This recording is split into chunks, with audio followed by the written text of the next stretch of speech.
అందరికీ good morning అండి. నా పేరు రాజారత్నం, రిజిస్టర్డ్ ఫార్మసిస్ట్.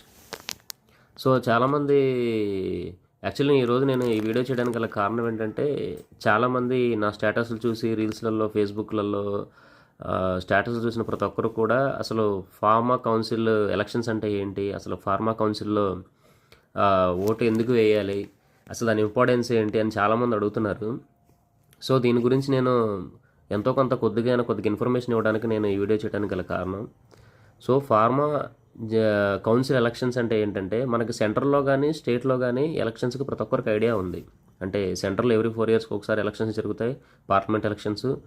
తర్వాత స్టేట్కి వచ్చేసి మనకి లెజిస్లేటివ్ ఎలక్షన్స్, అసెంబ్లీ ఎలక్షన్స్ అంటాము. సో అవి మనకి జరుగుతూ ఉంటాయి. వీటి గురించి అందరికీ అవేర్నెస్ ఉంది.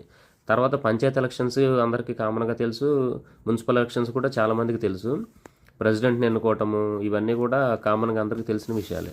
కానీ ఫార్మసీ కౌన్సిల్కి సంబంధించినటువంటి ఎలక్షన్స్ గత 15 సంవత్సరాల నుంచి ఎప్పుడూ జరగలేదు. కాబట్టి ఎవరికి కూడా దీన్ని గురించి అవేర్నెస్ అనేది ఎవరికి లేదు. దగ్గర దగ్గర 15 years అంటే ఇయర్కో బ్యాచ్ చొప్పున ఒక 15-20 బ్యాచ్ల దాకా పాస్డ్ అవుట్లు అయిపోయి బయటకు వచ్చేసిన వాళ్ళు ఉన్నారు. 2010 అంటే దగ్గర దగ్గర ఇప్పుడున్న జనరేషన్లో, అప్పుడెప్పుడో సెకండరీ స్కూల్లోనో మన 10th class, 9th class, 8th class ఆ చదువుతున్న స్టూడెంట్స్ చాలామంది ఇప్పుడు పాస్డ్ అవుట్స్ అయిపోయి చాలా ఫార్మా ఇండస్ట్రీలలో కానివ్వండి, మెడికల్ స్టోర్స్లో కానివ్వండి, లేదా ఆయా ఏరియాలలో వాళ్ళకి సంబంధించినటువంటి ఏదో ఒక ఫీల్డ్లో ఇన్వాల్వ్ అయి ఉన్నారు. సో చాలామందికి కూడా ఫార్మా కౌన్సిల్ ఎలక్షన్స్కి సంబంధించినటువంటి ఇన్ఫర్మేషన్ అనేది ఎవరికి లేదు. సో ఈ ఫార్మా కౌన్సిల్ ఎలక్షన్స్కి ఉన్న ఇంపార్టెన్స్ ఏంటంటే, మనకి ఏపీ ఫార్మసీ కౌన్సిల్ ఎలక్షన్స్కి సంబంధించి నోటిఫికేషన్ ఇచ్చింది. సో దానికి సంబంధించి షెడ్యూల్ ఇవ్వటం కానివ్వండి, లేదంటే నామినేషన్స్ వేయటము అంతా అయిపోయింది. స్క్రూటినీ చేయటం, నామినేషన్స్, క్యాండిడేట్స్ నేమ్స్ కూడా వచ్చేసాయి ఆల్మోస్ట్. సో ఎవరైతే కంటెస్ట్ చేస్తున్నారో ఆ మెంబర్స్ వల్ల మనం కొంతమందిని ఎన్నుకుంటాం. ఆ ప్యానెల్లో ఒక 6 members ఉంటారు.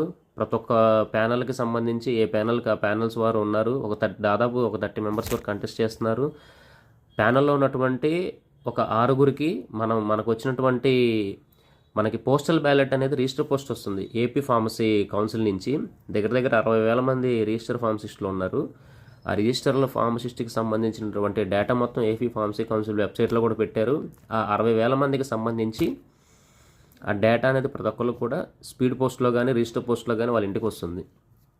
సో ఆ బ్యాలెట్ పేపర్స్ తీసి మనము అందులో ఉన్నటువంటి అభ్యర్థులకు, మనకు నచ్చిన అభ్యర్థులకు 6 మందికి తగ్గకుండా, 6 మందికి పెరగకుండా ఎగ్జాక్ట్గా 6 members టిక్ చేసి ఆ పోస్టల్ బ్యాలెట్ని ఫోల్డ్ చేసి మళ్ళీ అదే ఎన్వలప్ కవర్లో పెట్టి నీట్గా స్టిక్ చేసి మళ్ళీ స్పీడ్ పోస్ట్ ఏపీ ఫార్మసీ కౌన్సిల్కి మళ్ళీ మనం రిటర్న్ పోస్ట్ చేయాలి దాన్ని.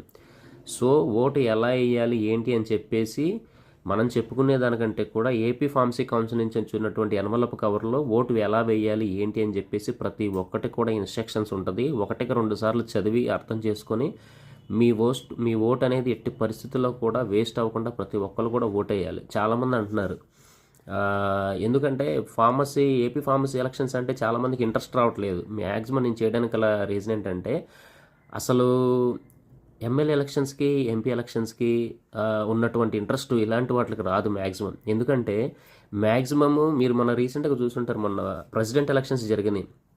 చాలామంది ప్రెసిడెంట్ని మనం ఎన్నుకుంటాం, మనకు ఐడియా ఉంటుంది, ఎమ్మెల్యేలు కానీ, ఎంపీలు కానీ. చాలామంది కొన్ని సంవత్సరాల నుంచి రాజకీయ నాయకులుగా ఉన్న వాళ్ళు కూడా మన రాష్ట్రపతి ఎలక్షన్స్లలో ఓటు ఎలా వేయాలో తెలియక, ఇన్స్ట్రక్షన్స్ ఫాలో అవ్వక వాళ్ళ ఓటు కూడా చాలా వృధా అయినాయి. యాక్చువల్లీ నేను వీడియోలో ఈ మాటలు చెప్పకూడదు. మన ఎమ్మెల్సీ ఎలక్షన్స్ కూడా మన రీసెంట్గా జరిగాయి. అందరూ ఎమ్మెల్సీ ఎలక్షన్స్ అంటే ఏంటి, అసలు మ్యాక్సిమం అందరూ గ్రాడ్యుయేట్స్ ఉన్న వాళ్ళే, అంటే మినిమం పట్టభద్రులు చదువుకున్న వాళ్ళు, అందరూ మినిమం డిగ్రీ ఉన్న వాళ్ళు అందరూ ఎలక్షన్స్కి ఓటేస్తారు. కానీ డిగ్రీ ఉన్న వాళ్ళు కూడా ఇన్స్ట్రక్షన్స్ ఫాలో అవ్వకుండా, ఓటు ఎలా వేయాలో తెలియకుండా ఎలా పడితే అలా ఓటేసి వచ్చారు. ఆ ఓటు అనేది కౌంటింగ్ లేకుండా పోయిందనమాట. సో అలా చాలా ఓట్లు కూడా వేస్ట్ అయ్యాయి.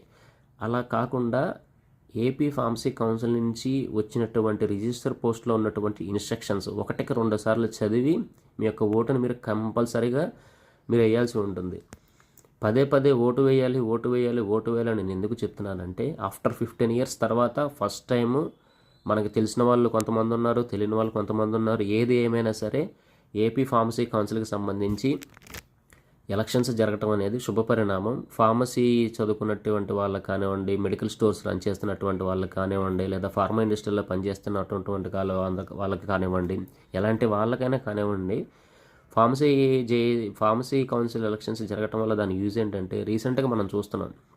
ఇప్పుడు తెలంగాణలో ఎగ్జాంపుల్గా మీకు ఎగ్జాంపుల్ మాత్రమే చెప్తున్నాను, ఎవరిని కూడా కించపరచాలన్న ఉద్దేశం కాదు. సిగాచి ఫార్మా కెమికల్స్లో మనకి పాషమైలారంలో ప్లాంట్ అప్పుడు కొద్దిగా మిస్ఫైర్ అయిపోయి చెప్పేసి ఒక 50 మంది చనిపోవడం, 23 మందికి గాయాలు అవ్వడం జరిగింది. సో దానికి సంబంధించి ఇంతవరకు కూడా బాధితులకి సరైన న్యాయం జరగలేదు. తర్వాత కొన్ని medical stores without license run చేయడం కానివ్వండి, మ్యాక్సిమం అలాంటివి జరగవు, కానీ కొన్ని చోట్ల ఉన్నాయన్నమాట ఇలాంటివి. Without PCI medical shop run చేయడం, రిజిస్టర్ ఫార్మసిస్ట్ లేకుండా రన్ చేయడము. తర్వాత కొన్ని ఇప్పుడు ప్రజెంట్ ఇప్పుడు ఏపీలో చూస్తే మనకి పీపీపీ మోడల్ అని పెడుతున్నారు, పబ్లిక్ ప్రైవేట్ పార్ట్నర్షిప్ అని చెప్పేసి. మెడికల్ కాలేజెస్ని, గవర్నమెంట్ హాస్పిటల్స్ని ప్రైవేటైజేషన్ చేయటం, వాళ్ళకి సంబంధించినటువంటి మనకి ఏదైనా సరే 2 తెలుగు రాష్ట్రాల్లో కూడా మెడికల్ డిపార్ట్మెంట్ అంటే మ్యాక్సిమం ఇప్పటి వరకు కూడా కాంట్రాక్ట్ బేసిక్ అవుట్సోర్సింగ్ జాబ్సే కానీ రెగ్యులర్ జాబ్స్ అనేవి చాలా లేదు. మనకి ఫార్మసీ కౌన్సిల్లో నామ్స్ ప్రకారం కొన్ని ఇన్స్ట్రక్షన్స్ కనుక మనం చూసుకుంటే కంపల్సరీ డిస్ట్రిక్ట్కి ఒక డ్రగ్ ఇన్స్పెక్టర్ ఉండాలి.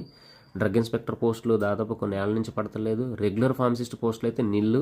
రీసెంట్గా మనం తెలంగాణలో చూసుకుంటే కనుక ఫార్మసిస్ట్ పోస్టులు పడ్డాయి, కానీ ఎగ్జిస్టింగ్ ఫార్మసిస్టులు కొంతమంది ఎగ్జామ్ రాయటం వల్ల మళ్ళీ దాన్ని కోర్టుకి వేయటము, కొన్ని డిలేలు అవ్వటం ఇలాంటివి జరుగుతూ ఉన్నాయి. సో ఇలాంటివి ఏపీలో జరగకుండా ఉండాలంటే ఒక జేఏసీ, ఒక సపరేట్ ప్యానల్ అనేది కావాలి. ఇప్పుడు గవర్నమెంట్ సక్రమంగా రన్ అవ్వాలంటే సీఎంకి సంబంధించినటువంటి క్యాబినెట్కి సంబంధించిన మినిస్టర్స్ కంపల్సరీ కదా. ఇప్పుడు ఒక విలేజ్ బాగుపడాలంటే ఒక సర్పంచ్ కంపల్సరీ కదా.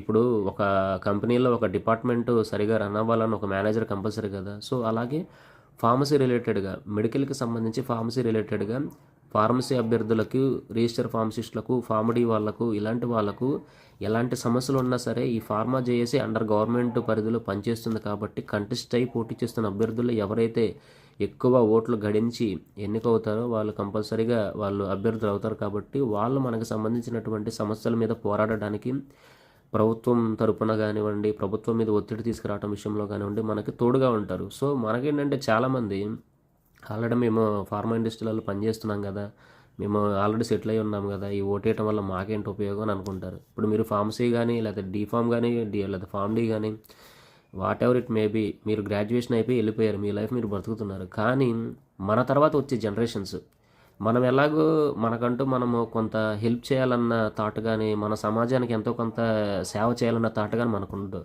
మనకున్న టైంలో మనకి ఇంట్రెస్ట్ లేకపోయినా సరే ఇంట్రెస్ట్ తెచ్చుకొని ఎవరు బాధ్యతగా వాళ్ళు రిజిస్టర్ ఫార్మసిస్ట్గా ఉన్న వాళ్ళు కంపల్సరీ ఓటేయడానికి ట్రై చేయండి.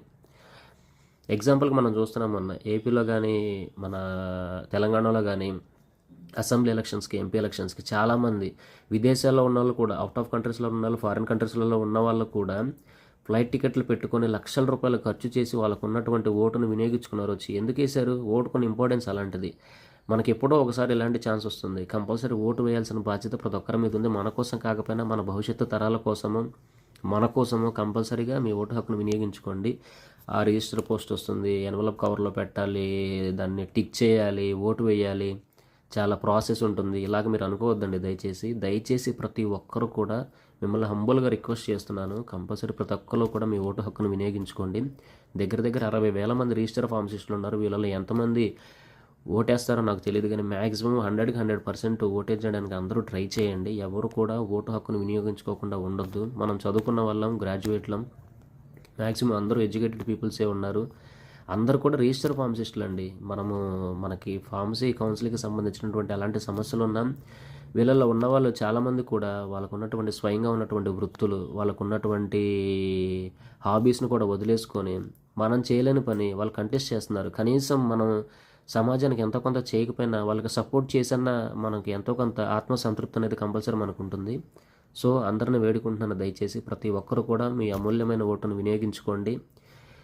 ఈ డిసెంబర్ 12 తర్వాత కానీ 4 తర్వాత కానీ కంపల్సరీ ప్రతి ఒక్కరి ఇంటికి కూడా నాకు తెలిసిన ఇన్ఫర్మేషన్ ప్రకారము ఏపీ ఫార్మసీ కౌన్సిల్ నుంచి ప్రతి ఒక్కరికి కూడా compulsory 100% register post, ballot papers ఇంటికి వస్తాయి. అందులో ఓటు ఎలా వేయాలి, ఎలా ఓటు వేసి మళ్ళీ తిరిగి రిజిస్టర్ పోస్ట్ చేయాలి ఏంటి అని చెప్పేసి ఇన్స్ట్రక్షన్స్ ఉంటాయి. 1-2 సార్లు ఏపీ ఫార్మసీ కౌన్సిల్కి సంబంధించినటువంటి ఓటుకి సంబంధించినటువంటి ఇన్స్ట్రక్షన్స్ 1-2 సార్లు చదివి ఓటు వేసి మీకు ఇష్టం వచ్చినటువంటి ప్యానల్కి ఓటు వేసి కంపల్సరీగా పోటీ చేస్తున్న అభ్యర్థుల్ని మీరు గెలిపించమని మిమ్మల్ని ప్రార్థిస్తున్నాను. అందరికీ థ్యాంక్ యూ. నమస్కారం.